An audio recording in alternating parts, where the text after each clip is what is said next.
Hello friends, welcome to Vamja education. આ વિડીયોની અંદર આપણે શીખવાના છીએ ધોરણ 6 વિષય સામાજિક વિજ્ઞાનનો પાઠ નંબર 5મો, જેમનું નામ છે શાંતિની શોધમાં બુદ્ધ અને મહાવીર।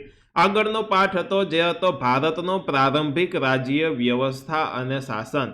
તો આ રાજ્ય વ્યવસ્થામાં અનેક રાજા મહારાજાઓ વિશે જોયા હતા, પરંતુ આ સમયે રાજા, પ્રજા, યુદ્ધ, બીજા રાજા, આ બધાની વચમાં કોઈ જરૂર હતી તો એ હતી શાંતિની। અને શાંતિની શોધમાં બુદ્ધ અને મહાવીર બરોબર નામનો ટોપિક એટલે કે નામનો પાઠ આપણે જોઈએ છીએ।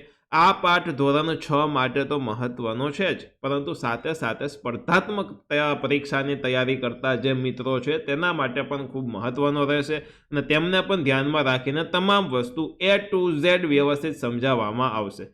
જો તમારે ધોરણ 6 વિષય સામાજિક વિજ્ઞાનનો સૌથી બેસ્ટ કોર્સ ખરીદવો હોય અને તમે 190 રૂપિયા ખાલી અફોર્ડ કરી શકતા હોવ તો વામજા એજ્યુકેશન એપ્લિકેશન છે તે એપ્લિકેશનમાંથી તમને આ કોર્સ મળી જશે। તો ચોક્કસથી તમે કોર્સ પરચેસ કરી શકો છો બરાબર। યુટ્યુબ કરતાં આખો ડિફરન્ટ કોર્સ હોય છે બરાબર, આખા ડિફરન્ટ વિડીયો હોય છે, તો ચોક્કસથી તમે કોર્સને પરચેસ કરી શકો છો। ચાલુ કરતા પહેલા તમારા વિડીયોને લાઇક કરવાનો છે, ચેનલમાં નવા છો તો સબસ્ક્રાઇબ કરીને બેલ આઇકન દબાવવાનું છે તથા આ વિડીયોને તમારા ફ્રેન્ડ સાથે ચોક્કસથી શેર કરવાનો છે। તો ચાલો દોસ્તો શરૂઆત કરીએ આપણે પાઠ નંબર 5મો, શાંતિની શોધમાં બુદ્ધ અને મહાવીર। તો ઈસવીસન પૂર્વ 6ઠી સદીની વાત થાય છે કે ભાઈ ઈસવીસનની શરૂઆત થઈ એની પહેલાની 6ઠી સદી એટલે કે ઈસવીસન પૂર્વ 6ઠી સદીમાં ભારતમાં સામાજિક અને ધાર્મિક સુધારા ક્ષેત્રે મહત્વપૂર્ણ કાર્યો થયા હતા। કે ભાઈ સામાજિક સુધારાના ક્ષેત્રે તો કાર્યો થયા હતા, પરંતુ સાથે સાથે ધાર્મિક ક્ષેત્રે પણ કાર્યો થયા હતા બરોબર। અને આ ધર્મમાં ધાર્મિક વસ્તુની જ માહિતી મેળવવાના છીએ। અને ઈસવીસન પૂર્વ 6ઠી સદીમાં સામાજિક અને ધાર્મિક ક્ષેત્રે પ્રવેશેલા કુરિવાજો, સામાજિક અસમાનતા અને અનૈતિક બાબતો સામે કેટલાક મહાન સુધારકોએ કામ કર્યું। ત્યારના સમયમાં એજ્યુકેશન એટલું હતું નહીં, એટલા માટે ઘણા બધા કુરિવાજો પ્રસરેલા હતા, સામાજિક અસમાનતા હતી, અનૈતિક બાબતો બરોબર, આ બધા જ સામે ઘણા બધા સુધારકોએ કાર્ય કર્યું જેને સુધારવા માટે। અને તેમાં ગૌતમ બુદ્ધ અને મહાવીર સ્વામી મુખ્ય છે। ગૌતમ બુદ્ધ અને મહાવીર સ્વામી, આપણે ગૌતમ બુદ્ધ અને મહાવીર સ્વામીના જીવન, તેમની સાધના અને તેમને સ્થાપેલા માનવ ધર્મ સમજવાનો પ્રયત્ન કરીશું કે ભાઈ ગૌતમ બુદ્ધ છે, મહાવીર સ્વામી છે, એની સાધના, એને કેવી રીતની સાધના કરેલી, માનવ ધર્મને સમજવાનો આખે આખો આપણે પ્રયત્ન કરીશું। ડન છે। જો ગૌતમ બુદ્ધનું પ્રારંભિક જીવન વિશે આપણે માહિતી મેળવીએ। ગૌતમ બુદ્ધ અને બૌદ્ધ ધર્મ વિશે જાણવા માટે આપણને જાત કથાઓ અને બૌદ્ધ ગ્રંથો જેનું નામ છે ત્રિપિટક। હવે ત્રિપિટક છે તે 3 ગ્રંથો ભેગા થઈને બનેલો છે, 3 પાર્ટમાં ડિવાઈડ થયેલો છે બરોબર, એટલે જ એનું નામ ત્રિપિટક છે। ત્રિ એટલે કે 3 બરોબર। ક્યાં ક્યાં પીટક તેની અંદર છે? 3 પીટક છે એટલે કે ત્રિપિટક। ક્યાં ક્યાં પીટક છે? તો કે એક તો સ્તુત પીટક, બીજું વિનય પીટક અને ત્રીજું છે અભિધમ પીટક। સ્તુત, વિનય અને અભિધમ, આ 3 નામ તમારે યાદ રાખવાના છે અને હા, યાદ રાખવા જરૂરી છે હો। અને આમાંથી ઘણી માહિતી સાંપડે છે એટલે કે આપણને મળે છે। આ બૌદ્ધ ધર્મની માહિતી ક્યાંથી મળે છે? આ સુત પીટક, વિનય પીટક અને અભિધમ પીટક, અને આ 3 ભેગા થાય અને એ ગ્રંથને કહેવાય ત્રિપિટક। એ ત્રિપિટકમાંથી આપણને બૌદ્ધ ધર્મની માહિતી મળે છે, જેની અંદર 550 જેટલી જાતક કથાઓ બુદ્ધના પૂર્વજન્મો સાથે સંકળાયેલી છે કે ભગવાન બુદ્ધનો પહેલાનો જન્મ હતો એની સાથે આમાં જાતક કથાઓ છે તે સંકળાયેલી છે। ચાલો આગળ જોઈએ। ભારતમાં હિમાલય ક્ષેત્ર તરફ નેપાળની તરાઈમાં બરોબર કપિલવસ્તુ નામનું રાજ્ય હતું।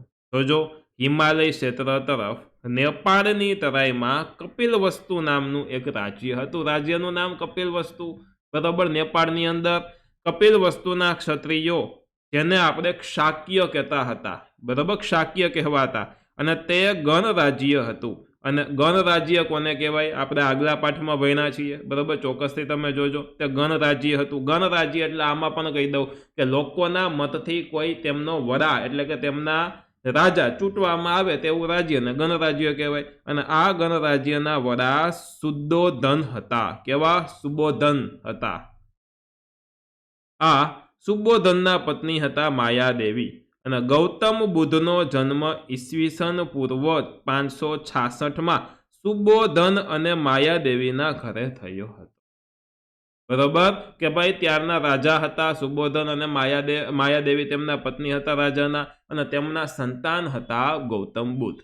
બરોબર ક્યારે થયો હતો? ઈસવીસન પૂર્વ 566, ઈસવીસનની શરૂઆત થઈને પહેલાના 566 વર્ષ પહેલા જન્મ થયો હતો.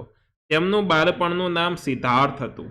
બરોબર જન્મના થોડા દિવસો બાદ તેમની માતા માયાદેવી મૃત્યુ પામ્યા. તેમનો જન્મ થયો થોડા દિવસથી એટલે તેમના માતા હતા માયાદેવી, તે મૃત્યુ પામ્યા અને તેથી તેમનું પાલન પોષણ ગૌતમી મહાપ્રજાતિએ કર્યું હતું અને જે તેમના પાલક માતા હતા. બરાબર ગૌતમ બુદ્ધના માતા કોણ? માયાદેવી. પરંતુ તેમના પાલક માતા કોણ? તો મહાપ્રજાપતિ. બરાબર કેવા મહાપ્રજાપતિ? તો કે ગૌતમી મહાપ્રજાપતિ હતા, તે તેમના પાલક માતા હતા. યાદ રાખવાનું છે.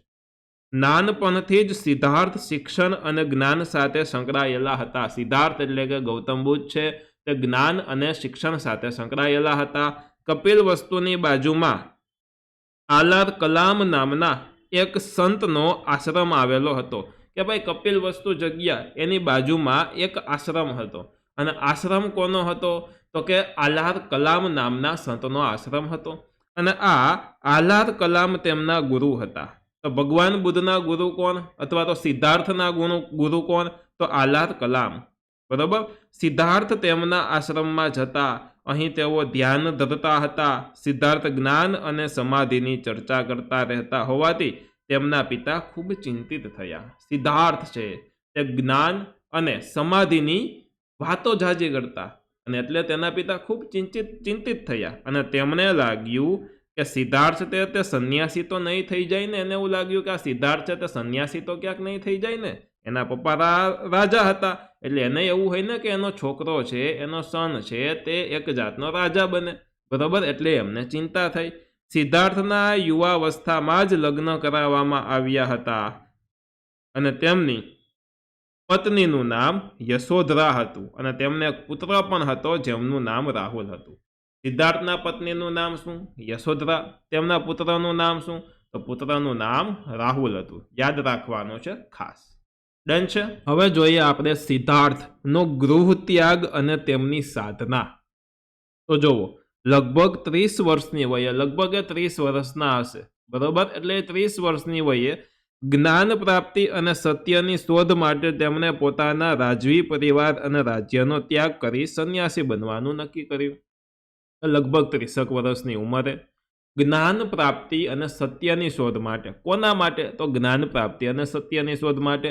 પોતાનું રાજવી પરિવાર, તે રાજાના પુત્ર હતા તો પોતાનું રાજવી પરિવાર અને તેમનો સંતાન છે, તેમના વાઇફ છે, તેમનો ત્યાગ કરી અને સંન્યાસી બનવાનું નક્કી કર્યું. એક રાત્રે તેમના સારથી હતા છન્ન અને પોતાના પ્રિય ઘોડા કંથકને લઈ અને રાજ્ય બહાર આવેલ નદી કિનારે તેઓ ગયા. કે ભાઈ પોતાના સારથી હતા જેમનું નામ હતું છન્ન અને ન જોડેલો. તેમનો એક પ્રિય ઘોડો હતો જેમનું નામ હતું કંથક. કંથક આ ઘોડો હતો ભગવાન બુદ્ધનો એટલે કે બુદ્ધ ભગવાનનો અને તેમના સારથી હતા છન્ન. બરાબર બુદ્ધ ભગવાન એટલે કે સિદ્ધાર્થનો પ્રિય ઘોડો હતો જેમનું નામ હતું કંથક અને જેમના સારથીનું નામ હતું છન્ન. બરોબર આવેલી નદી કિનારે ગયા. પોતાના રાજવી પોશાકનો ત્યાગ કરી અને છન્નને પોતાના તમામ આભૂષણો આપી અને કંથકને લઈને રાજમહેલ જવા આજ્ઞા આપી અને તેને પોતાને સંન્યાસીના ભગવા કપડાં ધારણ કરી અને જંગલ તરફ તેઓ ચાલ્યા ગયા. કર્યું શું કે પોતાના કપડાં બદલાવ્યા, પોતાના આભૂષણો છે તે છન્નને આપી દીધા અને તે ઘોડાને લઈ અને રાજમહેલ જવા માટે કહી દીધું કે ભાઈ તમે જાઓ અને પોતે જંગલ તરફ ધીમે ધીમે ચાલ્યા ગયા. ગૃહ ત્યાગ બાદ તેઓ રાજગૃહ અને પછી પુરુવેલા નામના સ્થળે પહોંચ્યા. તેમને ઘરનો ત્યાગ કર્યો, ગૃહ ત્યાગ કર્યો અને ગૃહ ત્યાગ બાદ તેઓ ગયા કઈ જગ્યાએ? તો કે તેઓ સૌથી પહેલા રાજગૃહ અને પછી ગયા પુરુવેલા. આ નામના સ્થળો છે, જગ્યા છે. બરાબર ત્યાં ગયા અને અહીં 5 બ્રાહ્મણો સાથે તપશ્ચર્યા શરૂ કરી. 5 બ્રાહ્મણો ભેગા થઈ અને તપશ્ચર્યા કરવાનું ચાલુ કર્યું.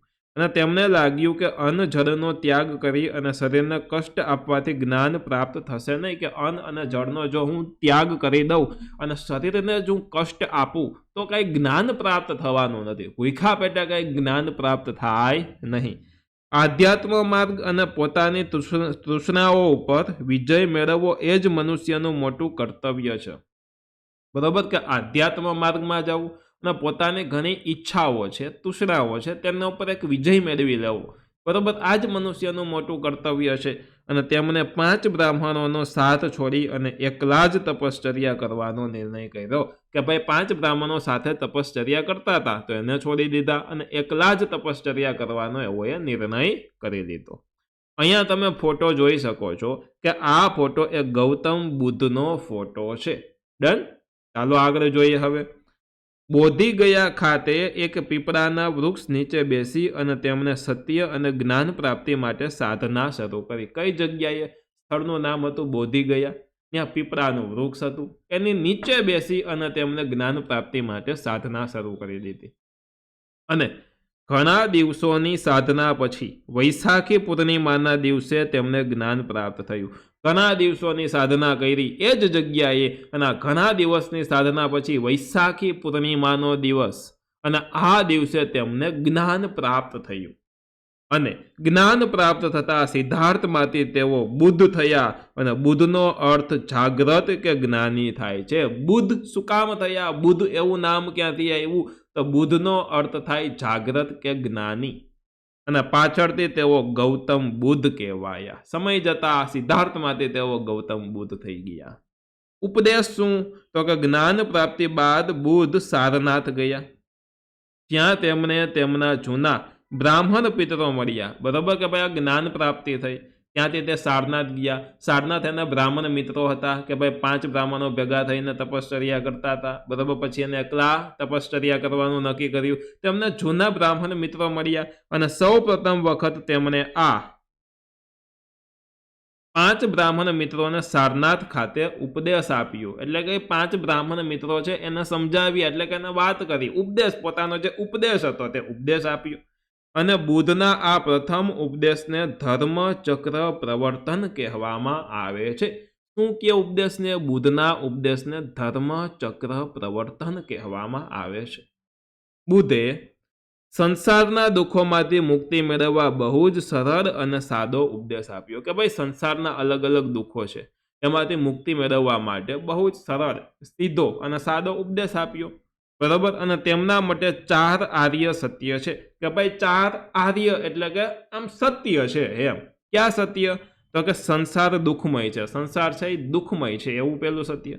બીજું, દુઃખનું કારણ તૃષ્ણા એટલે કે ઈચ્છા, વધારાની ઈચ્છાઓ આ દુઃખનું કારણ છે. ત્રીજું, દુઃખનો નાશ એટલે કે તૃષ્ણાનો ત્યાગ છે, કે ભાઈ દુઃખનો નાશ કરવો એટલે પોતાની અંદરની જે ઈચ્છા છે, બર્ગર ખાવાની ઈચ્છા, પીઝા ખાવાની ઈચ્છા, ભલે ને પેટમાં સદતું ન હોય, બરોબર, તો આ ઈચ્છાનો ત્યાગ કરવો એ જ દુઃખના નાશ છે.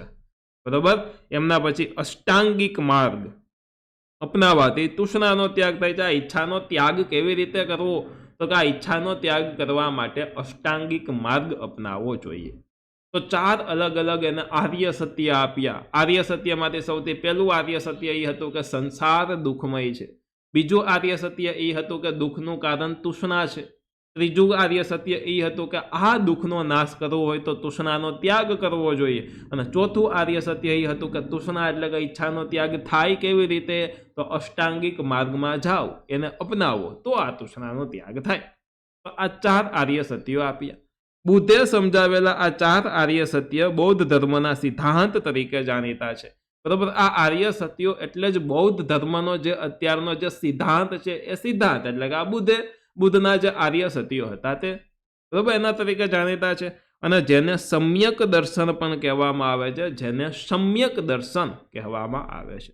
અમુક જાણવા જેવી બાબતો અને કોમ્પિટિટિવ એક્ઝામ માટે ઇમ્પોર્ટન્ટ એવી સમ્યક દ્રષ્ટિ, સમ્યક સંકલ્પ, સમ્યક વાણી, સમ્યક કર્મ, સમ્યક આજીવિકા, સમ્યક વ્યાયામ, સમ્યક સ્મૃતિ, સમ્યક સમાધિ. સમ્યક એ સંસ્કૃત શબ્દ છે. અને સમ્યકનો અર્થ શું થાય? સમ્યક એટલે કે સારી રીતે, એવો એનો અર્થ થાય છે. આટલું તમારે ખાલી યાદ રાખવાનું છે કે સમ્યક એટલે શું? તો કે સારી રીતે. આ સંસ્કૃત ભાષાનો શબ્દ છે. સારી રીતે એવો એનો અર્થ થાય છે, બરાબર. હવે બુદ્ધ છે એક મહાન સુધારક તરીકે આપણે જોઈએ કે ઘણી બધી રીતિ રિવાજો એવા હતા કે જે કુરીતિ હતી, બરાબર, કુરિવાજો હતા, આપણે જેને કહીએ છીએ દૂષણો હતા. તો તેને સુધારવા માટે એને મહત્વપૂર્ણ કાર્ય કરેલું છે. એટલે બુદ્ધ એક મહાસુધારક તરીકે હવે જોઈએ. બુદ્ધ એક મહાન ધાર્મિક અને સામાજિક સુધારક હતા અને ધર્મ અને સમાજમાં વ્યાપેલા દૂષણોને દૂર કરવા માટે તેમણે આ જીવન કાર્ય કર્યું. એટલે કે જ્યાં સુધી જીવ્યા ત્યાં સુધી તેઓએ કાર્ય કર્યું અને તેમના અનેક શિષ્યો હતા અને અનેક રાજાઓ અને રાજ્યો તેમના માનવ ધર્મથી પ્રોત્સાહિત થયા હતા. બૌદ્ધના અનેક શિષ્યો હતા, ઘણા રાજાઓ અને રાજ્યોએ તેમના માનવ ધર્મથી પ્રોત્સાહિત થયા હતા. એનો ધર્મ એટલે કે માનવ ધર્મ કહેવાય અને તેનાથી તેઓ પ્રોત્સાહિત થયા હતા અને તેમણે નીચે મુજબના સુધાર કાર્યો કર્યા. પહેલું, ઈશ્વર અને આત્માનો ઇનકાર. બુદ્ધે ઈશ્વર અને આત્માનો ઇનકાર કરી અને કર્મવાદને મહત્વ આપ્યું હતું. કર્મવાદ એટલે કે કામ કરો, કર્મ કરો, બરાબર. આ કર્મવાદને મહત્વ આપ્યું હતું અને તેમના મતે જો ઈશ્વર હોય તો દુઃખ સંભવે જ નહીં. આત્માના કલ્યાણમાં રત રહેવાને બદલે વર્તમાન કાળમાં સદવિચારયુક્ત જીવન જીવવું જોઈએ. એ શું કહે છે કે આત્માના કલ્યાણમાં જ તમે રત રહ્યો, એટલે કે આત્માનું જ કલ્યાણ કરવા માટે મથેલા રહ્યો. એના કરતાં વર્તમાન કાળમાં અત્યારના સમયમાં સદવિચારયુક્ત જીવન જીવવો ને તો ઓટોમેટિક આત્માનું કલ્યાણ થાય. એટલે કે અત્યારના વર્તમાન યુગમાં સદવિચારયુક્ત જીવન જીવવું જોઈએ. કોણ કહે છે? બુદ્ધ કહે છે, બરાબર. બીજી વસ્તુ, કર્મકાંડનો વિરોધ કર્યો એને, કે હિન્દુ ધર્મમાં વ્યાપેલા કર્મકાંડનો વિરોધ કરી અને તેમણે યજ્ઞમાંથી પશુ હિંસાને અટકાવવાનો વિરોધ કર્યો હતો. ત્યારે યજ્ઞની અંદર બલિ ચડાવવામાં આવતી અલગ અલગ પશુઓની, એટલે કે પશુ હિંસાનો એને સખત વિરોધ કર્યો હતો અને તેમણે કહ્યું હતું કે અહિંસા સર્વોચ્ચ ગુણ છે. અહિંસા એ સૌથી મોટામાં મોટો ગુણ છે અને તમામ પ્રાણીઓ પ્રત્યે અહિંસાથી વર્તવું તે માનવનું સૌથી મોટું કર્તવ્ય છે. બરાબર, આ વસ્તુ બુદ્ધે કહી હતી. ત્રીજું જોવો જોઈએ, ઊંચ નીચના ભેદભાવનો વિરોધ કર્યો હતો. આપણે કહેતા હોય કે આ ઊંચા, આ નીચા, આ ધર્મ ઊંચો, આ ધર્મ નીચો, બરાબર. તો એનો એને સખત વિરોધ કર્યો હતો. બધા માણસ છે, બરાબર. કોઈ ધર્મ ઊંચો નથી, કોઈ ધર્મ નીચો નથી, બરાબર. તો આ સમયે હિન્દુ ધર્મ બ્રાહ્મણ, ક્ષત્રિય, વૈશ્ય, શૂદ્ર એવા 4 વર્ણોમાં વહેંચાઈ ગયો હતો અને બુદ્ધે આ વર્ણ વ્યવસ્થાનો જ વિરોધ કર્યો કે આ વર્ણ વ્યવસ્થા છે શું, મનુષ્યએ બનાવેલી વર્ણ વ્યવસ્થા છે, એવી હોવી જ ન જોઈએ. એટલે કે એમનો વિરોધ કર્યો હતો. તેમણે કહ્યું કે મનુષ્ય ઉચ્ચ કુટુંબમાં જન્મ લેવાથી મહાન બનતો નથી. ભગવાન બુદ્ધ છે, બરાબર, એને જન્મ લીધો હતો રાજાના કુટુંબમાં, એટલે કે તે રાજાના પુત્ર હતા. એટલે એનું કહેવું એવું છે કે ઉચ્ચ કુટુંબમાં જો તમે જન્મ લ્યો, બરાબર, તો કંઈ મહાન નથી બની જતા તમે. તે પોતાના કર્મોથી, સદવિચારથી, સત્ય અને અહિંસાના પાલનથી મહાન બને છે. કોઈ પણ વ્યક્તિ છે પોતાના સારા કર્મોથી, પોતાના સારા વિચારોથી, સત્ય અને અહિંસાનો રસ્તો અપનાવી અને જ મહાન બને છે. અને તેમણે સમાજમાં વ્યાપેલા ઉચ્ચ નીચના ભેદભાવનો ઉગ્ર વિરોધ કર્યો હતો. ડન. ચાલો આગળ. એમના પછી સ્ત્રીઓને મહત્વ. બુદ્ધે પોતાના આ માનવ ધર્મમાં પુરુષો જેટલું જ મહત્વ સ્ત્રીઓને આપ્યું હતું કે ભાઈ પુરુષનું જેટલું મહત્વ છે એટલું સ્ત્રીનું મહત્વ. તેમણે કહ્યું કે નિર્વાણનો માર્ગ માત્ર પુરુષો માટે જ નથી, સ્ત્રીઓ પણ સાધના અને કર્તવ્યથી નિર્વાણ પ્રાપ્તિ કરી શકે છે. એટલે કે પુરુષો જેટલું જ સમાજમાં મહત્વ સ્ત્રીઓને આપેલું હતું, એટલે કે સ્ત્રીઓનું માન સન્માન જાળવતા. આમાં શબ્દ આવ્યો, ખાસ જોજો, કે નિર્વાણનો માર્ગ માત્ર પુરુષો માટે જ નથી, સ્ત્રીઓ પણ સાધના અને કર્તવ્યથી નિર્વાણ પ્રાપ્ત કરી શકે છે. તો આ નિર્વાણ એટલે શું? તો નિર્વાણ વિશે હવે જોઈએ કે નિર્વાણ. તો બુદ્ધને વૈશાખી પૂર્ણિમાએ બૌદ્ધિ વૃક્ષની છાયામાં જ્ઞાન પ્રાપ્ત થયું હતું અને આ જ્ઞાન પ્રાપ્ત કરી અને બુદ્ધ ભારતમાં સમાજ અને ધર્મમાં સુધારા કરતા રહ્યા અને અનેક લોકોને તેમના સદમાર્ગે તેઓએ વાળ્યા અને સત્ય અને અહિંસાનો ઉપદેશ આપી અને માંસાહાર અને ઊંચ નીચના ભેદભાવનો તેઓએ વિરોધ કર્યો. અને 80 વર્ષની વયે કુશીનારામાં તેમનું અવસાન થયું. 80 વર્ષના થયા એટલે કુશીનારા જગ્યા છે ત્યાં તેમનું અવસાન થયું અને તેઓ નિર્વાણ પામ્યા. બરોબર. પરંતુ વિશ્વભરમાં આજે પણ તેમના વિચારો અને ધર્મ જીવંત રહ્યા છે. નિર્વાણ પામ્યા એટલે કે તે મૃત્યુ પામ્યા છે, એમ છતાં પણ તે જીવિત છે. અને જીવિત છે એટલે કે તેમના વિચારો, તેમનો ધર્મ અત્યારે સમાજમાં જીવંત છે. બરોબર, જીવિત છે, તો આને કહેવાય નિર્વાણ પામ્યા. હવે દોસ્તો જોઈએ મહાવીર સ્વામી. મહાવીર સ્વામી વિશે જોઈએ તો બૌદ્ધ ધર્મની જેમ જ ભારતીય સમાજ જીવનમાં જૈનનું પણ અગત્યનું સ્થાન છે. બરાબર. ઓલો હતો બૌદ્ધ ધર્મ, એવી રીતના જૈન ધર્મ આવે. જૈન ધર્મના સ્થાપક કોણ હતો કે મહાવીર સ્વામી. તો મહાવીર સ્વામી વિશે વાત કરીએ તો બૌદ્ધ ધર્મની જેમ જ ભારતીય સમાજ જીવનમાં જૈન ધર્મનું પણ અગત્યનું સ્થાન છે. જૈન ધર્મમાં કુલ 24 તીર્થકરો થઈ ગયા. બરાબર, કુલ 24 તીર્થકરો થયા અને આગમ ગ્રંથો જૈન ધર્મને જાણવાના મહત્વપૂર્ણ સ્ત્રોત છે. બૌદ્ધ ધર્મને જાણવા માટે કેમ ત્રિપિટક મહત્વના હતા. બરાબર, એ 3 પિટકો હતા, એ મહત્વના હતા. સુત પિટક, વિનય પિટક, અભિધમ પિટક. એવી રીતના જો આપણે જૈન ધર્મને જાણવો હોય તો એમાં આગમ ગ્રંથો કરીને જૈન ધર્મના ગ્રંથો આવે, એ સૌથી મહત્વપૂર્ણ સ્ત્રોત છે. અને આ ગ્રંથો આપણે જૈન ધર્મના પ્રથમ તીર્થંકર એટલે કે ઋષભદેવ અથવા તો આદિનાથ હતા. જૈન ધર્મની અંદર છે તીર્થંકર હોય, એના પ્રથમ તીર્થંકર એટલે કે ઋષભદેવ અથવા તો આદિનાથ હતા. બરોબર. અને 23મા તીર્થંકર એટલે કે પાર્શ્વનાથ હતા. પાર્શ્વનાથ એ કાશીના રાજા અશ્વસેનના પુત્ર હતા. કાશીના રાજા અશ્વસેન હતા અને આ અશ્વસેનના પુત્ર હતા પાર્શ્વનાથ. અને તેમણે 30 વર્ષની વયે ગૃહત્યાગ કરી અને સંન્યાસી બની ગયા હતા. બરોબર. અને જૈન ધર્મનો ઉપદેશ આપ્યો અને તેમણે વૈદિક ધર્મ અને કર્મકાંડ તથા જાતિ પ્રથાનો વિરોધ કર્યો હતો. કે ભાઈ વૈદિક ધર્મનો વિરોધ કર્યો હતો, કર્મકાંડ એટલે કે યજ્ઞ પૂજા, આ કર્મકાંડનો વિરોધ કરેલો હતો. બરોબર, ખાસ તો યજ્ઞનો તથા બલિ ચડાવવાનો, આવા કર્મકાંડોનો વિરોધ કર્યો હતો. બરોબર. અને તેમણે સત્ય, અહિંસા અને અસ્તેય અને અપરિગ્રહનો ઉપદેશ આપ્યો હતો. કે ભાઈ સત્ય, અહિંસા, અસ્તેય અને અપરિગ્રહ આ ઉપદેશ આપ્યો હતો. અને તેમના પછી 24મા અને છેલ્લા તીર્થંકર મહાવીર સ્વામી હતા. સૌથી છેલ્લા તીર્થંકર કોઈ હોય તો એ હતા મહાવીર સ્વામી, જે 24મા હતા. અને તેમના વિશે આપણે જાણીશું. અહીંયા મહાવીર સ્વામીનો ફોટો તમે જોઈ શકો છો કે ભાઈ આ મહાવીર સ્વામી છે. તો મહાવીર સ્વામીને આપણે શરૂઆતથી સમજવાની શરૂઆત કરીએ એટલે કે સૌથી પહેલા આપણે જોઈએ મહાવીર સ્વામીનું પ્રારંભિક જીવન એટલે કે શરૂઆતનું જીવન કેવું હતું. તો આપણે આગળના પાઠમાં જોયું કે વજ્જી સંઘ નામનો સંઘ હતો. બરોબર. તો આ વજ્જી સંઘના એક ગણરાજ્ય હતું. અને ગણરાજ્ય એટલે શું એ પણ આગળના પાઠમાં જોયું. સ્ટેપ બાય સ્ટેપ તમારા લાઇનસર ભણતું જવાનું, એટલે બધા જ તમારા આના ડોટ્સ છે તે જોઈન્ટ થતા જશે. બરોબર. વજ્જી સંઘના એક ગણરાજ્ય હતા. કુંડગ્રામના જ્ઞાતૃક ક્ષત્રિય વંશમાં મહાવીર સ્વામીનો જન્મ થયો હતો. વજ્જી નામનો સંઘ, આ સંઘનું એક ગણરાજ્ય, ગણરાજ્યનું નામ હતું કુંડગ્રામ.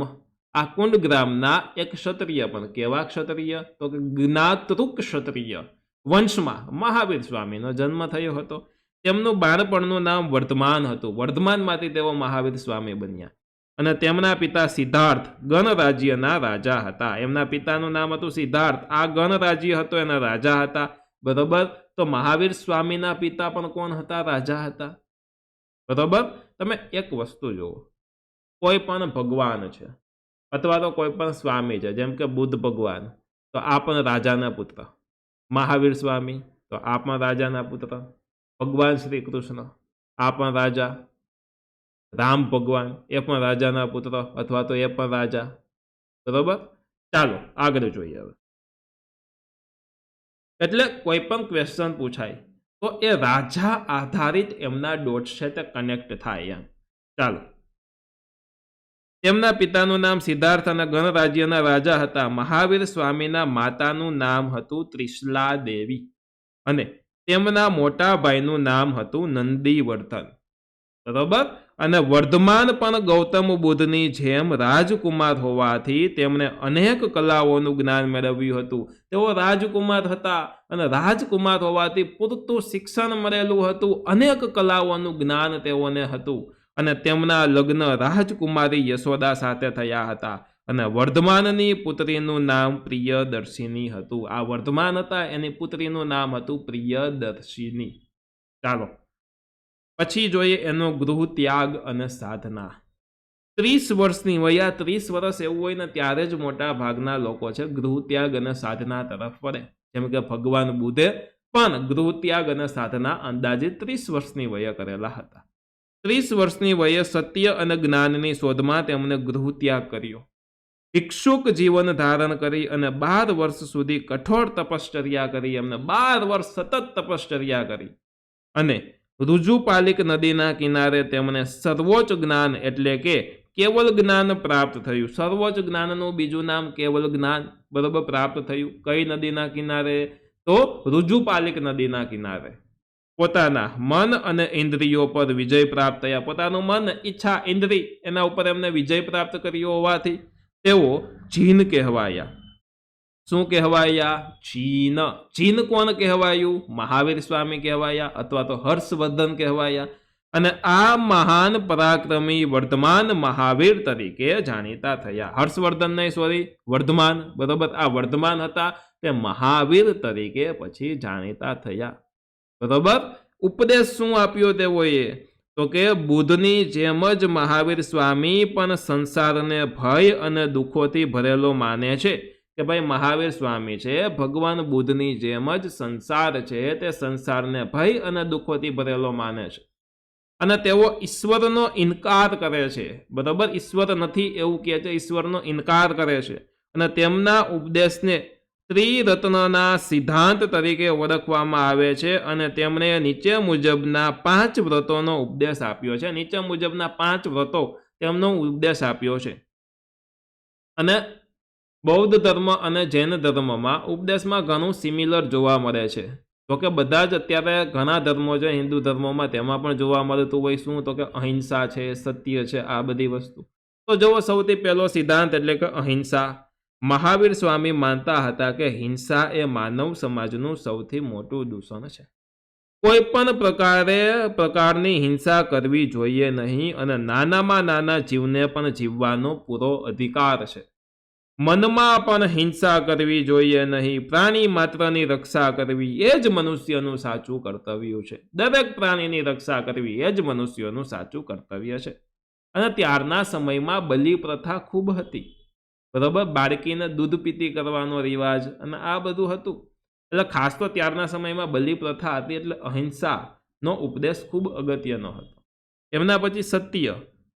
ક્યારેય અસત્યનું ઉચ્ચારણ કરવું જોઈએ નહીં. વિચાર્યા કે સમજ્યા વિનાનું બોલવું પણ જોઈએ નહીં અને સત્યના પાલન માટે ક્રોધનો ત્યાગ કરવો જોઈએ. સૌથી પહેલાં ક્રોધનો ત્યાગ કરવો સત્યના પાલન માટે, અને સત્યનું હંમેશા દરેક પરિસ્થિતિમાં પાલન કરવું જોઈએ એવું માનતા હતા. એવો એમનો ઉપદેશ હતો.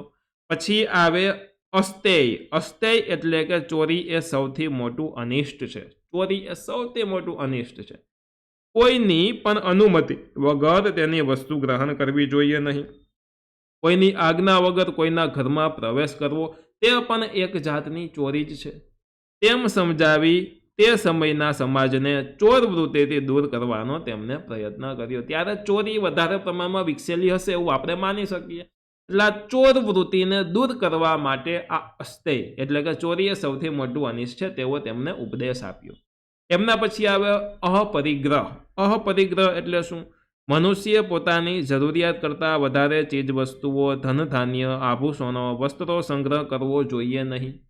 જેટલી જરૂરિયાત હોય તેટલું જ રાખવાથી સંગ્રહ વૃત્તિ ઘટે અને પરિણામે ગરીબો સુધી અનાજ જેવી ચીજ વસ્તુઓ પહોંચે તેવો મહત્વનો સંદેશ આપેલો છે. એમના પછી આવે બ્રહ્મચર્ય. તેમણે જૈન સાધુઓ અને સાધ્વીઓને બ્રહ્મચર્યનું પાલન કરવા ખાસ જણાવ્યું હતું કે ભાઈ જૈન સાધુઓ અને સાધ્વીઓ હતા એ લોકો બ્રહ્મચર્યનું પાલન કરે એ વસ્તુ જણાવેલી હતી.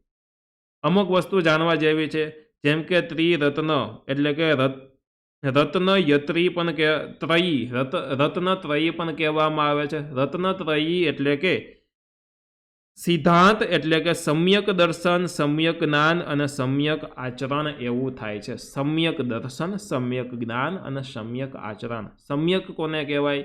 બરોબર, એ આપણે આગળ જોયું. ચાલો, મહાવીર સ્વામી હવે થઈ ગયા અને એક મહાન સુધારક તરીકે એને કેવા કેવા કાર્યો કર્યા એ આપણે જોઈ લઈએ. તો જુઓ, મહાવીર સ્વામીએ કર્મજ્ઞાન અને યજ્ઞનો વિરોધ કર્યો. તેમણે ઈશ્વરનો ઇનકાર કર્યો. યજ્ઞમાં થતી પશુ હિંસાની નિંદા કરી. સ્ત્રીઓને સન્માન અને અધિકાર આપવાની વાત કરી.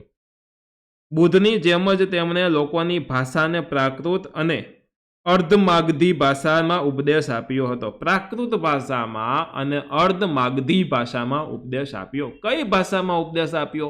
પ્રાકૃત અને અર્ધમાગધી ભાષામાં ઉપદેશ આપ્યો. સાદા અને સરળ ઉપદેશથી તેમણે લોકોનું જીવન બદલી નાખ્યું. સાવ સાદો સરળ ઉપદેશ લોકો સમજી શકે તેવો, બરાબર, એનાથી લોકોનું જીવન બદલી નાખ્યું. એમના પછી નિર્વાણ. 72 વર્ષની વયે પાવાપુરીમાં તેઓ નિર્વાણ પામ્યા. નિર્વાણ પામ્યા એટલે કે મૃત્યુ પામ્યા, પરંતુ મૃત્યુ પછી પણ તેમના વિચારો છે જીવંત છે અત્યારે, બરાબર, એટલે નિર્વાણ પામ્યા. કેટલા વર્ષની વયે? 72 વર્ષની વયે. અને આવી રીતે આજથી લગભગ 2500 વર્ષ પહેલા ગૌતમ બુદ્ધ અને મહાવીર સ્વામીના ઉપદેશથી લોકોને નવા વિચારો મળ્યા છે. એ સમયના ધાર્મિક ક્રિયાકાંડો અને દૂષણો દૂર થયા છે. મોટી સંખ્યામાં લોકો તેમના અનુયાયી બન્યા અને બંને ઉપદેશકોએ શાંતિ અને સદાચારનો માર્ગ અપનાવવા લોકોને અનુરોધ કર્યો અને આ રીતે તેઓ સમાજના સદવિચાર પ્રવર્તક બની ગયા. કે સમાજ છે એમાં સદવિચાર ફેલાવે અને આ સદવિચાર ફેલાવનારા પ્રવર્તક બની ગયા. તો દોસ્તો, આની સાથે સાથે આપણો સરસ મજાનો આ ચેપ્ટર, આ પાઠ એટલે કે શાંતિની શોધમાં બુદ્ધ અને મહાવીર, 5મું પાઠ છે, બરોબર, પૂરો થાય છે. આશા રાખું છું કે આ પાઠ તમને વ્યવસ્થિત સમજાઈ ગયો છે, ગમ્યો છે, બરોબર. કોઈ પણ ડાઉટ હોય તો તમે કોમેન્ટમાં પૂછી શકો છો. અને ખાસ વસ્તુ દોસ્તો, જો તમારે બેસ્ટ કોર્સ ખરીદવો છે, બરોબર, તો ચોક્કસથી 190 રૂપિયામાં ઉપલબ્ધ છે, જે ધોરણ 6 વિષય સામાજિક વિજ્ઞાનનો કોર્સ છે, બરોબર. કોણ કોણ ખરીદી શકે છે? તો ધોરણ 6ના વિદ્યાર્થીઓ ખરીદી શકે છે, પરંતુ સાથે સાથે સ્પર્ધાત્મક પરીક્ષા ના જે મિત્રો છે તેને ધ્યાનમાં રાખીને સરસ મજાનો કોર્સ બનાવવામાં આવેલો છે, તો ચોક્કસથી તે લોકો ખરીદી શકે છે. અને આ કોર્સ વામજા એજ્યુકેશન એપ્લિકેશન છે તેની અંદર અવેલેબલ છે, તો ચોક્કસથી તમે કોર્સ ખરીદી શકો છો. વિડીયો ગમ્યો છે તો ચોક્કસથી લાઇક કરો તથા આ વિડીયોને તમારા ફ્રેન્ડ સાથે ચોક્કસથી શેર કરો. મળીએ છીએ નેક્સ્ટ વિડીયોમાં. ધન્યવાદ.